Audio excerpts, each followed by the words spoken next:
بسم اللہ الرحمن الرحیم۔ تو دوستو، امید کرتا ہوں آپ سب خیریت سے ہوں گے۔ آج آپ کی خدمت میں ایک نئی ویڈیو کے ساتھ حاضر ہیں۔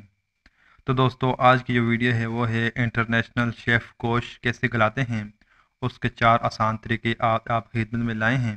آپ سے گزارش کرنا چاہوں گا، اگر ویڈیوز پسند آئیں تو اپنے دوستوں اور رشتہ داروں کے ساتھ ضرور شیئر کریں۔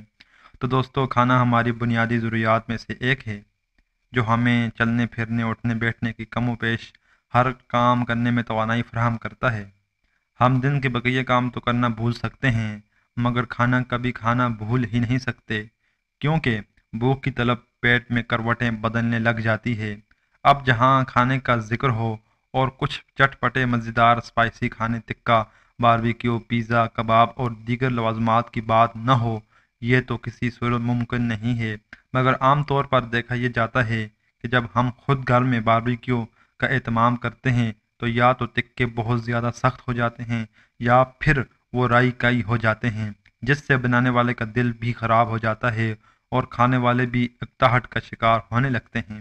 لیکن اب گھبرانے کی کوئی بات نہیں ہے، ہم لائے ہیں آپ کے لیے انٹرنیشنل شیف کے بتائے ہوئے ایسے شاندار طریقے جن کو استعمال کر کے آپ کا دل بآسانی بار بار باربیکیو بنانے کے لیے چاہے گا اور دوست احباب اپنی انگلیاں چاٹتے رہ جائیں گے، بشرطے کہ آپ گوشت کو پہلے اچھی طرح دھو کر صاف ستھرا کر لیں اور اس کو صاف پانی سے ابال لیں تاکہ کسی بھی قسم کی گندگی اور جراثیم سے پاک کھانا آپ کی غذا کا حصہ بنے۔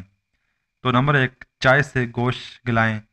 چائے صرف تھکاوٹ ہی دور نہیں کرتی، بلکہ اس کی مدد سے ہم اپنے تکوں کے ذائقے میں بھی جان ڈال سکتے ہیں۔ چائے کی پتی اور پانی دونوں ہم وزن مقدار میں لیں، یعنی اگر 4 چمچ چائے کی پتی ہے تو 4 ہی چمچ پانی لیں اور اس کا سادہ تیز قہوہ بنائیں اور اس قہوے کو گوشت میں ڈال کر اسے 1 گھنٹے کے لیے ڈھانپ دیں۔ جب آپ 1 گھنٹے بعد گوشت کو نکالیں گے تو وہ نہ صرف گل چکا ہوگا بلکہ نرم ملائم بھی ہو جائے گا، جس سے آپ کے تکے صرف 5 منٹ کی بھاپ میں ہی تیار ہو جائیں گے۔ نمبر 2، سرکہ سے گوشت گلائیں۔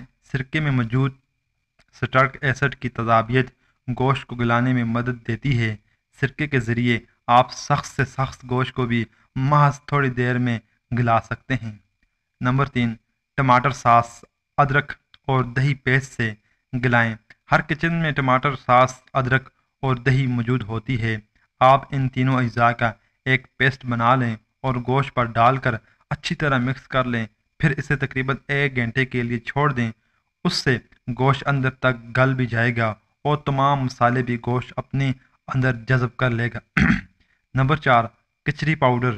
کچری پاؤڈر کا نام تو سب ہی جانتے ہیں، ہر مقامی بازار میں بھی گوشت گلانے کا مسالہ دستیاب ہوتا ہے۔ اس مسالے کو 1.5 گھنٹے گوشت پر لگانے سے اس کی سختی بھی کم ہو جاتی ہے اور ذائقہ بھی دوبالا ہو جاتا ہے۔ امید کرتا ہوں آپ سب کو یہ ویڈیو پسند آئے گی۔ آپ سے دوبارہ گزارش کرنا چاہوں گا، اگر آپ کو یہ ویڈیوز پسند آئے تو اپنے اور دوستوں کے ساتھ ضرور شیئر کریں تاکہ وہ بھی اس ویڈیو سے فائدہ حاصل کر سکیں۔ اگر آپ نے ابھی تک میرا یوٹیوب چینل آسان وائس سبسکرائب نہیں کیا تو میرے یوٹیوب چینل کو سبسکرائب کر کے بیل آئکن کو دبائیں تاکہ اس طرح کی مزید اچھی ویڈیوز آپ تک بر وقت بآسانی پہنچتی رہیں۔ جزاک اللہ۔